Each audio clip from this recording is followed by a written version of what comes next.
কর্মফল নিয়ে এই জটিল প্রশ্নটার উত্তর খোঁজা যাক। চলুন। এটা তো প্রায় দেখা যায়, তাই না? এর উত্তরটা কিন্তু কর্মফলের ধারণার মধ্যেই আছে। প্রথমে বুঝতে হবে কোনো কাজই একা নয়, সবকিছুর একটা তরঙ্গ প্রভাব থাকে। দেখুন, পাপের প্রভাব কিন্তু শুধু একজনের ওপর থাকে না, পুরো পরিবারকে ভুগতে হয়। তাহলে প্রশ্ন আসেই, ওই যে অধার্মিক লোকগুলো, তাদের এত সুখ সম্পদ কেন? আসলে এই সাফল্যটা হলো বাহ্যিক, মানে ওপরের চাকচিক্য। এটা কিন্তু টিকবে না। ব্যাপারটা অনেকটাই সেভিংস অ্যাকাউন্টের মতো, যেখানে তারা আগের জন্মের পুণ্য খরচ করছে। যতদিন ওই পুণ্যের ব্যালেন্স আছে, ততদিনই তাদের এই রমরমা।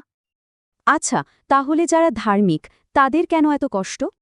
বলা হচ্ছে তাদের এই কষ্ট আসলে একটা পরিশুদ্ধির প্রক্রিয়া। এর একটা বিশেষ কারণ আছে। তাদের জীবনের প্রত্যেকটা বাধা বিপত্তি আসলে আগের জন্মের পাপগুলোকে শেষ করে দেয়। তো একদিকে একজন তার জমানো পুণ্য খরচ করছে, আর অন্যদিকে আরেকজন তার পাপ ধুয়ে ফেলছে। এবং শেষে এই দুটো পথের গন্তব্য কিন্তু একদম আলাদা। পুণ্য ফুরিয়ে গেলেই অধার্মিকদের অতীত আর বর্তমানের পাপ একসাথে ফলে। বলা হচ্ছে এর ফল হবে সর্বনাশ, এমন এক পতন যা থেকে ওঠা মুশকিল।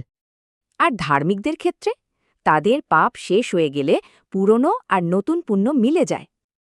আর এর ফল হল পরমানন্দ, মানে এক চূড়ান্ত শান্তি আর সন্তুষ্টি। তাদের ভেতরটা তখন সূর্যের মতো উজ্জ্বল হয়ে ওঠে, বাইরের কষ্ট আর ছুঁতে পারে না।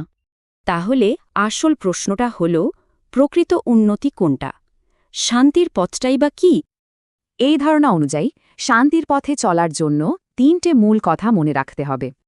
কারণ অন্যায়ের পথে পাওয়া সাফল্য বাইরে থেকে ভালো দেখায়, কিন্তু ভেতরে অশান্তিই নিয়ে আসে।